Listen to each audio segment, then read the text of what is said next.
And welcome, viewers, to the Daily Space Weather. Smasho here, coming at you from the Smash News Network, least busted name in news. We're just bringing you the most detailed imagery you'll find anywhere of the sun and the most comprehensive space weather in the known universe. This is the closest star, and thanks for stargazing with us. In two different frequencies of ultraviolet light, 193 plus 171 angstroms, shows some great detail and definition. Coronal hole down here in the southeast. Sunspot number here over 140. Also lots of filaments. Let's take a look at ionized helium as well, 304 angstroms. Flaring has been light. You could even say perhaps flaring has been underperforming. Let's zoom way out. Take a look at some coronagraphs real quick. Looks like things have been mostly front. Looks like things have been mostly quiet here on the coronal mass ejection front. And thanks for leaving a comment, TinMan1057. Let's take a look at some more imagery of the closest star here. Here is the SDO intensity gram, and yeah, that's a lot of sunspots. Likelihood of a large solar flare very high. We've got multiple large sunspot groups setting in the west, which would be over here. By the way, the reason this is called the west for you new viewers out there, this is called the west because this is where space weather sets, and this is the east because this is where space weather rises. Hopefully that makes sense. Let's take a look at the colorized magnetogram next. Looks like we actually do have some growth here. New sunspot group forming right here, quite spontaneously and quite quickly. Check out the field growth. So at least one new sunspot group there. Let's take a look at the intensity gram once again. Pretty decent sized sunspot group also. And let's do a brief moment here to talk about the 12 days of Smash Miss. So yesterday was the 12th day of Smash Miss. We released the 12th track. The 12 days include Blacksmith, Next Shell, Temple Strike, Settle It, Journey to the Center of the Hearse, Syndicated, Wind Chime Madness, Unified Theory 3, Stacker-Do, Red Button, You, Me, Us, and Conclusivity. Check it out. It's on the playlists at youtube.com/smashomash/playlists. You can also find below this video in the description the link to our Hemp Lucid shop. You can also use the promo code SMASHOMASH10 to save some cash on checkout. Get your last-minute gifts from the Hemp Lucid shop, perhaps even shop by solution.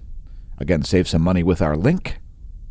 Don't forget to follow us on Twitter, as our Twitter followers continue to stagnate at less than 350 followers, despite having over 18,000 tweets. Yeah, over 18,000 tweets.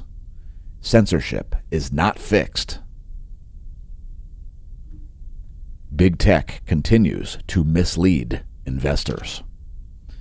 If you want to support the channel via subscription services, join the Smash Team at smashomash.com/SmashTeam, the official subscription services site of the Smash News Network, least busted name in news. We created our own back in 2019, well, because of pathetic censorship on Facebook. That was when we decided to launch smashomash.com. Smashomash.com/SmashTeam was just launched in October of last year. Join at the gold or silver subscription level. Consider a gold annual paid-up subscription if you'd like the best value. It includes some complimentary merch, thanks to everybody who has become a member of the Smash Team. There's also a bronze level for those of you unable or unwilling to open your cobweb-encrusted wallets and send us a few bucks per month to create the content, since we make just this out of nothing to put the videos on YouTube. Next, looking at what volcanoes are erupting, Suwanosejima is producing a 6,000-foot plume of volcanic ash. Semeru producing a 14,000-foot plume of volcanic ash as it explodes. Agung on Bali producing a 12,000-foot volcanic ash plume. Mauna Loa looks like it's shutting down the eruption here. The lava flow stagnated and never got to the saddle road. It's hanging out about 1.7 miles from the Saddle Road. Also, the sulfur dioxide emissions have reduced, only producing about 200 tons per day now. Popocatépetl also exploding in central Mexico there, producing a 20,000-foot plume of volcanic ash. Fuego exploding, flight level 150, 15,000-foot ash plume from Fuego over Guatemala. Headed down to South America to Nevado del Ruiz exploding, flight level 200. Sangay exploding, flight level 210. Revenador also in Ecuador exploding, flight level 180, and we're not sure if Sabancaya is erupting or not. Please do not pole vault the caldera. Let's take a look at seismicity. There's the 90-day bar graph for earthquakes on a worldwide basis, courtesy of volcanodiscovery.com. And here's the USGS site, seeing what's been shaken recently. What's shaken? No major quaking. Although quite a few quakes there north of Australia. Panama had a 5.5.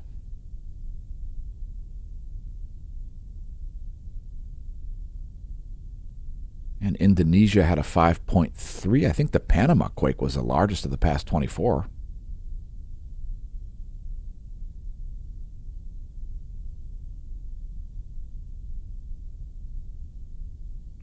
So that's your earthquake rundown. Also a 5.2 at Indonesia. Pretty calm here for the past 24 hours of quakes. And let's get back to space. This is another composite. We don't normally show this one. This is 94 plus 211 angstroms. Just coming through with something different this time. Again, flaring, as far as solar flares, flaring has been underperforming. Although the radial flux has now increased once again, so now the radial flux is at 151 solar flux units. A solar flux unit is 10,000 joules of radial flux density, and that radial flux comes from the upper chromosphere and lower corona, about where my pointer is located. And there's the one-year graph to put it in context there, breaking out above the 150 solar flux units line there at 151. The sunspot number below it is that red line there.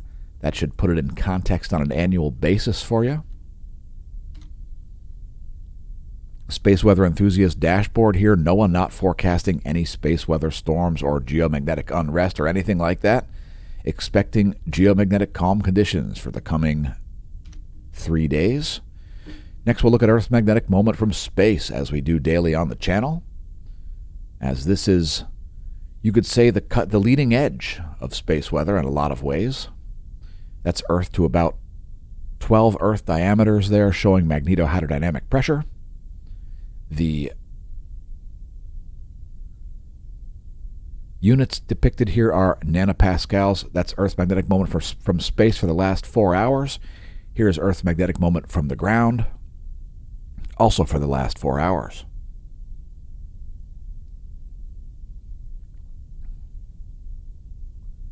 And things are very geomagnetically calm here. We've now finally seen the coronal hole high-speed stream subside pretty much in its entirety. Planetary K-index only at 0.33. KP 0.33 is the current state of earthly geomagnetism, what the K-index is measuring. KP 0.33. Next, looking at the real-time solar wind, we just saw a little impulse coming in here. You can actually see it at the end of the magnetosphere movie right here. See a little bit of an impulse coming in there. And indeed, we do see that reflected in the solar wind data. We've got a little bit of an uptick there. Also, the magnetic field has recently shifted into positive territory. Current conditions are interesting. About 515 kilometers per second for the solar wind speed. Solar wind density here showing up as less than 1 proton per cubic centimeter. The latest signal has been more around like 3 protons per cubic centimeter. The latest solar wind signal, as far as speed, has been about 380 kilometers per second. So a little variation happening there. Maybe a minor coronal mass ejection strike happening. We do see a variation in the plasma temperature also, an indication that that is legit data. And let's continue on to look at the GOES magnetometers. There you go. The past 3 days, it's smoothed out as we forecasted there. No surprise as we see a coronal hole high-speed stream subside. And next we'll take a look at the heliospheric current sheet, which needs reloading because reasons. So there's the heliospheric current sheet and its polarity. Earth remains in a South Pole-oriented current sheet. North Pole current sheet headed this way. An indication perhaps we'll see some continued activity in the southern solar hemisphere. Next we'll look at the line of sight field plot. There's our line of sight field plot. The sun's B field depicted here in blue. Solar polar fields in green for north, red for south. And that brings us to perhaps the most important feature of a solar cycle, coronal holes. So here's our coronal hole line of sight plot.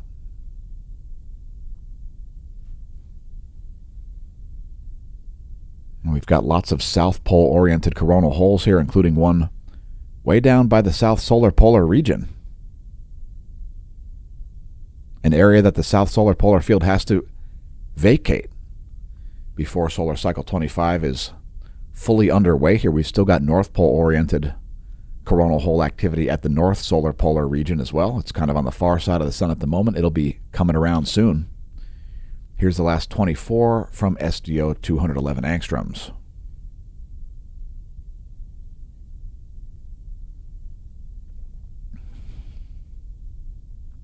Again, this is a South Pole-oriented coronal hole down here.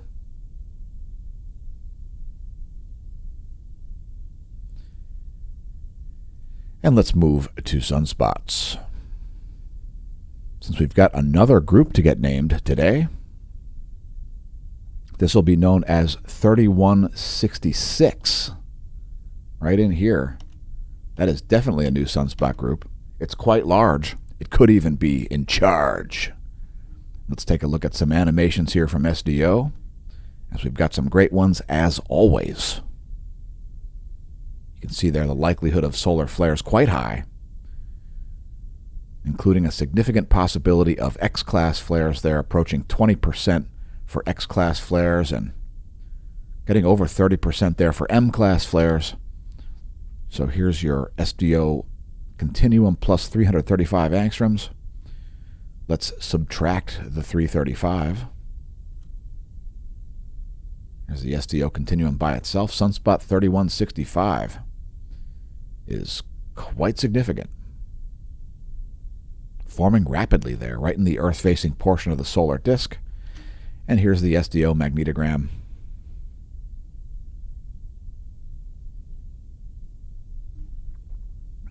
Great imagery there using polarized light to estimate the magnetic field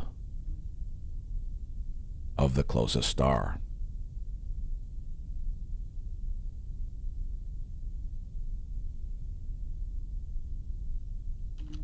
And it's time to continue on to some more interesting data here.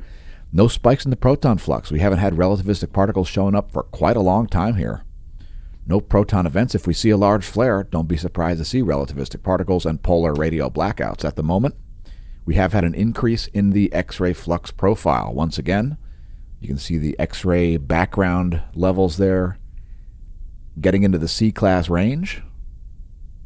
No flares required for a C-class level X-ray output from the closest star. And let's take a look at 94 angstroms wavelength for yesterday plus today. That's actually the last 24 hours.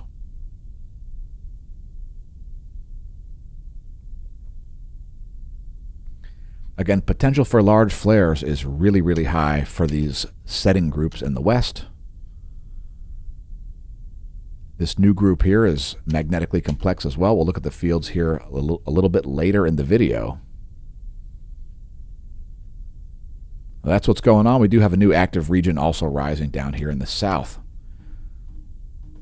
We'll be keeping you posted as to whether that's a sunspot or not. Next, let's do some orienteering.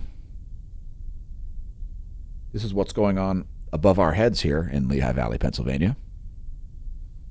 The star chart is from in-the-sky.org. That is the all-sky chart, by the way. If you want to make your own, just put in your zip code at in-the-sky.org. As Cygnus rises in the northeast, Mars sets in the west.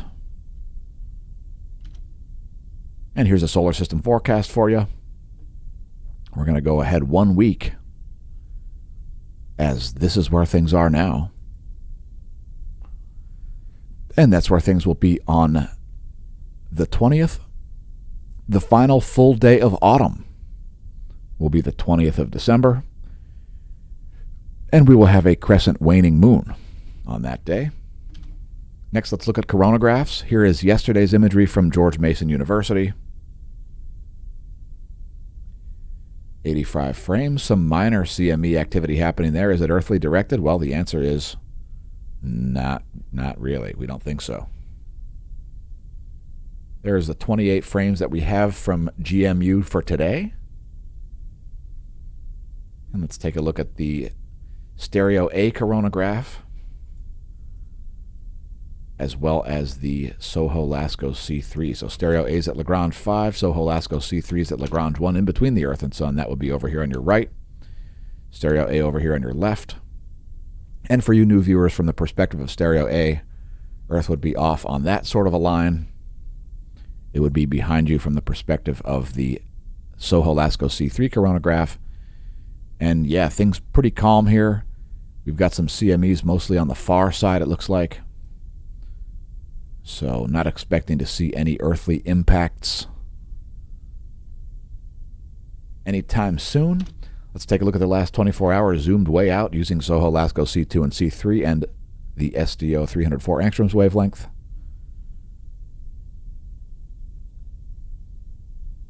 Let's further zoom out. There you go. There's the full zoom. The full coronagraph picture there.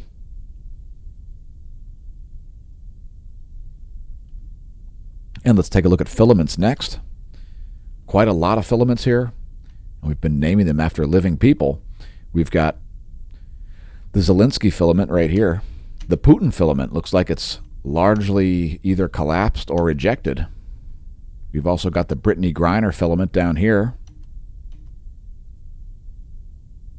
And I can't remember any more names. We've got the Musk filament setting down here. That's this prominence. And of course, the Eugene Bagashov filament is setting right up here. May not be the last we see of those. Those could produce some CMEs yet.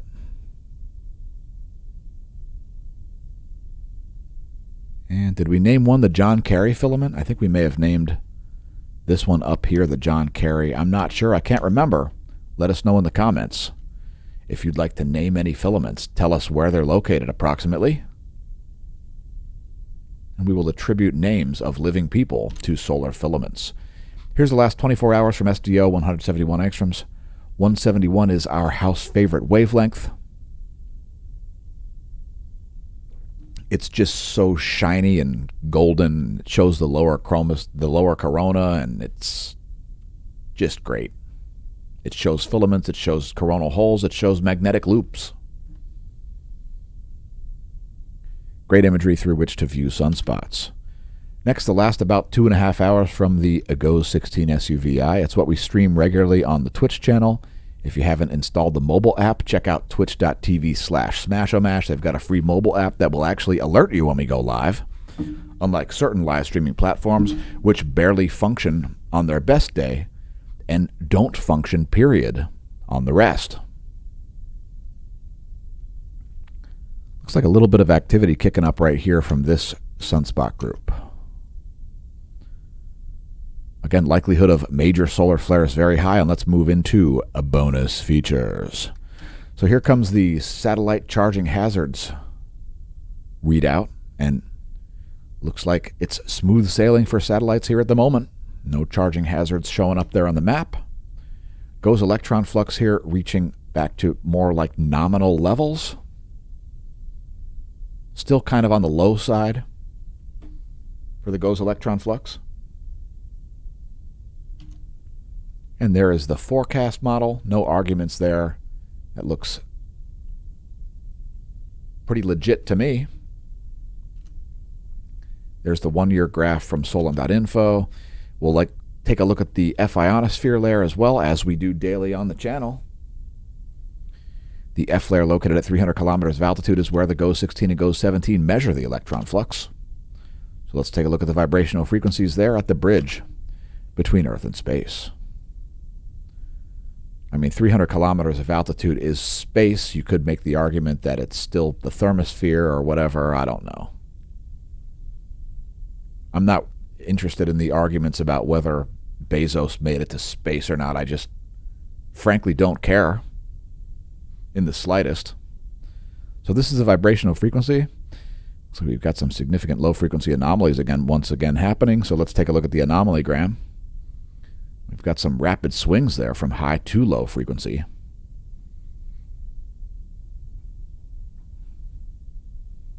This is anomaly in megahertz from a 30-day median. And we'll bring up the latest image here once that plays through one more time for you.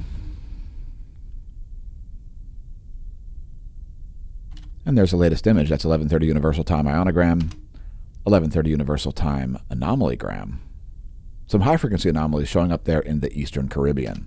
Continuing on to our total electron content forecast. It's going to show you the free electrons between your GPS satellite and your handset.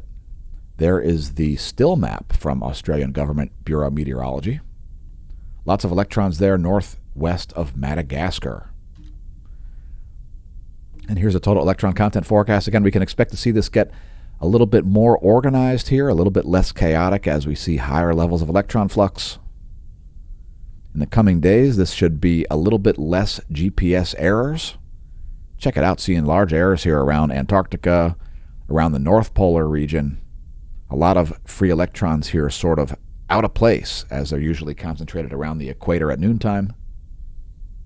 At the moment, a little bit of chaos continues in the total electron content. Expect some GPS errors in some perhaps unexpected locations. Next, the latest intensitygram and latest solar magnetogram.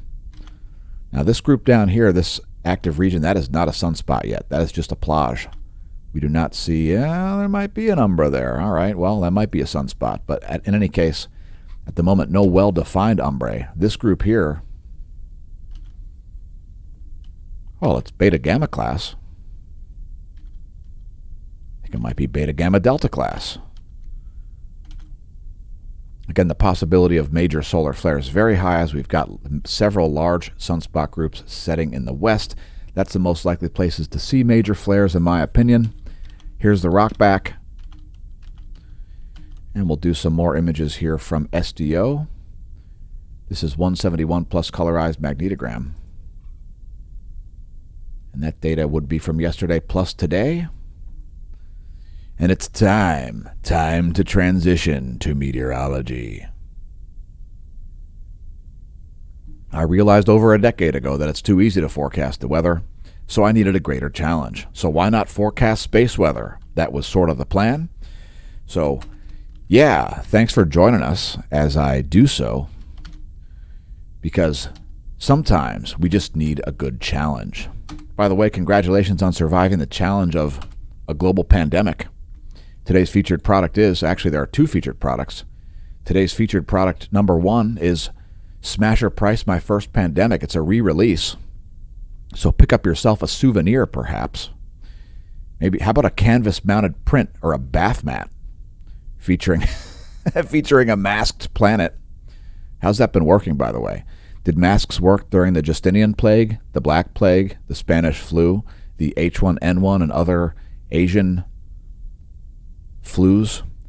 How did masks work in 2020? What about 2021? What about 2022? How's that been working? Has that been working well? Let us know in the comments what you think. Just mask the planet. What could possibly go wrong? Don't even get me started on the list. Again, it's a re-release. A great souvenir, and once again, congratulations on surviving a global scamdemic so far. You can save 30% on select items like totes and certain home decor by using the promo code WINTER22. The other featured product is my Galactic Current Sheet. Make sure you enjoy the apocalypse in style by picking up your own Galactic Current Sheet. It's great to hide underneath, so check it out. I like to do it myself. Ooh, the galaxy, oh no, I'm so spooked. Oh, the galaxy. Oh my God, look at how scary and spooky it looks. The Galactic Current Sheet, oh. Peek out from behind the Galactic Current Sheet. Oh, noes.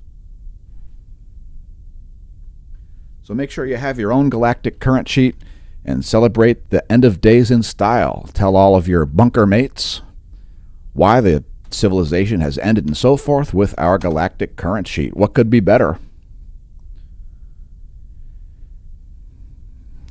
Live in fear in style by advertising what you're frightened of. Completely imaginary phenomenon, like a galactic current sheet. You could ask yourself, why is it that we look at other galaxies and we don't see any indication of a galactic current sheet, especially at such great distances from the galactic core in any other galaxy? But apparently there's one in the Milky Way because people like Wal Thornhill, who've never taken physics 2 apparently, but think that they can tell folks that the universe is electric, even though they've never taken physics 2, which studies electromagnetism. So yeah, galactic current sheet. Oh my God, I'm so spooked. Once again, save 30% using the promo code WINTER22 on select totes, pillows, and more. Perhaps things like throw blankets. Support the channel via clicks by visiting our links, smashomash.com. In 2019, a crack YouTube unit was sent to social media prison for a crime we didn't commit. We promptly escaped from a maximum security social media stockade to the internet underground, where we survive as producers of fortune. If you have a problem, if no one else can help, and if you can find the content, maybe you can hire the Smash team just by clicking on that graphical logo there, or you could click on the Smash team link. You can also find our merch link, links to SureMed, links to Hemp, Lucid, and so on. Our social media, visit us on Twitter. You can send me an instant message on Discord if you like. We will be using that in the future to connect with our viewers, to do things like Q&A sessions and so forth. The Discord channel right there, a permanent invite link on the homepage at smashomash.com. Once again, welcome to the Neo-Renaissance. And once again, congratulations on realizing the channel exists despite the pathetic and putrid censorship of organizations like Big Tech who mislead their investors, which is still a crime even in pathetic corporatist banana republics, last I checked. So let's take a look for the biggest waves in the world. Today's featured intro portion of the meteorology segment is the world's largest waves. Where are they located? Well, there are some large ones off the coast of Nova Scotia there. But where are the largest ones, you ask? Well, they are down here in the Southern Ocean, which is often the largest, the wave capital of the world. We've got some 32.7 footers down there in the Southern Ocean.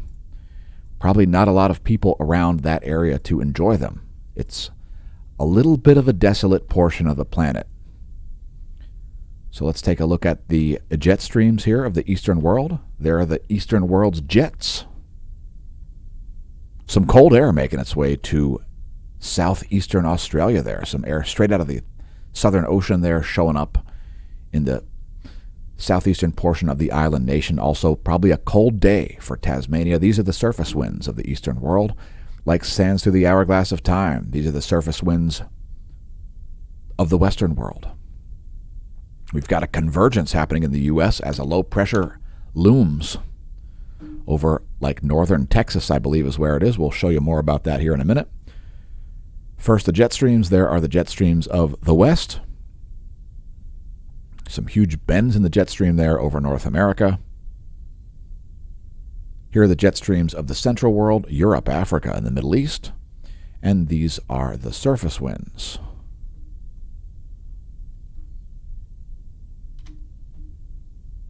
And this is what's going on in terms of clouds and fog over the western world. Shout out to our viewers from all around the planet. Who knew we could make so many friends by putting out facts? Who knew we could be so shadow banned and so deboosted by putting out facts? I mean, we realized that facts were very dangerous back in 2016. Oh, very dangerous. Watch out, folks. Ooh, too many facts. Watch out for facts. They're very dangerous facts. But then in 2020, facts just became, well, frankly, catastrophic for your promotion of your own business, for example. Watch out, folks. Don't be citing too many facts. Here's your weather.gov map, by the way. And those orange areas are blizzard warnings. So we're not even in winter yet. It's only the 13th of December. Still over a week from winter. And we've got quite a bit of snow west of the Mississippi, let's just say. We've scrolled down to show you the key. If your county is lit or your waterway is lit, click your location on the map at weather.gov. And let's take a look at some forecasts. So here's the GFS forecast for the next 72 hours. That's pressure and precipitation, and check it out. Lots of precipitation coming out of that low there. That low there at the moment here north of the Texas stovepipe. It's going to make its way to the northeast, right toward Lake Superior. Some significant icing coming to West Virginia, Maryland, and Pennsylvania. So that's your pressure and precipitation forecast based on the GFS model for the next 72 hours. Let's take a look at the total accumulated snow. There is the accumulated snow depth change in inches. Some very heavy snow there coming to places like eastern Wyoming, southern South Dakota, northern Nebraska, portions of Colorado. Apparently all the hot air coming out of Colorado is insufficient to prevent the state from being blanketed. And finally expecting some snow to come to Pennsylvania here. Once again, that's your GFS 72-hour accumulated positive snow depth change forecast in inches. And let's move on to show the Euro forecast. So we're going to zoom in here on the U.S. About a little bit more. There we go. That's a nice close-up of the U.S. Let's advance this 3 days. There's where we expect things to be Friday based on the Euro model, which places the snow a little bit farther north. What's going on? Are we going to have snow here in Lehigh Valley, PA? It certainly looks like it. Nearly an inch of snow there forecasted west of Allentown. In any case, that's your Euro forecast for snow depth through Friday at 10 o'clock in the morning Eastern time. And check it out. We had some heavy lightning here across Kansas, Oklahoma, and Texas especially. Also some in Nebraska. Let's see if we have any terrestrial strikes here at the moment. That was the last about 10 hours. And indeed, we do have some strong storms here showing up in central Oklahoma. So south of Oklahoma City there's some quite concentrated lightning happening. Quite a lot of strikes there. Yowzers. Check lightningmaps.org next time you hear thunder. It could save your you-know-what. You could even forecast. Check it out. Heavy lightning strikes there.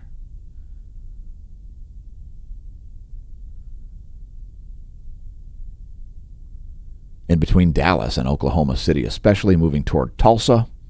The whole system's going to move to the northeast according to those forecasts that we just saw. And let's move on here. We don't want the video to be too long. This is your U.S. Doppler radar map showing all 50 states of AUSA, the allegedly United States of America. By the way, even in banana republics, it's still illegal to mislead investors. So certain organizations who are lying to their investors are still committing crimes, by the way. Just figured I would share that. Even in banana republics, it is illegal to mislead investors. So even when corporatism runs rampant, as it does in certain countries, which will remain unnamed, it's still not legal to tell people who buy stock lies about the company in which they're buying stock. There's the U.S. Doppler for the lower 48. Here's the clouds and fog for the lower 48. Lots of low clouds over the Atlantic seaboard. See all these low clouds? The characteristic pattern of low clouds. Is it caused by cosmic ray flux? Let us know in the comments. And last but not least, here is the water vapor map. That should clear things up, how things are going to move. And we've got some stagnating dry mass of air here around places like Texas and the Gulf Coast. Not really providing a lot of impulse. And it's going to provide some... That system is going to take its good old time and drop a lot of precipitation. So here's your recap, the U.S. Doppler radar map. You can see that low now over Kansas. Here is the shortwave radiation showing clouds and fog. That's 3.9 nanometer infrared radiation. And here is the water vapor. When your Doppler is not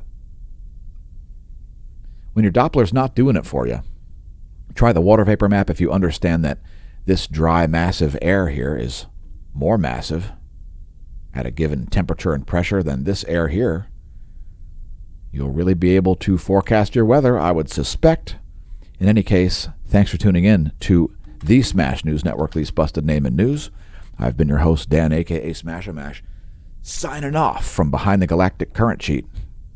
And may that solar wind be at your back.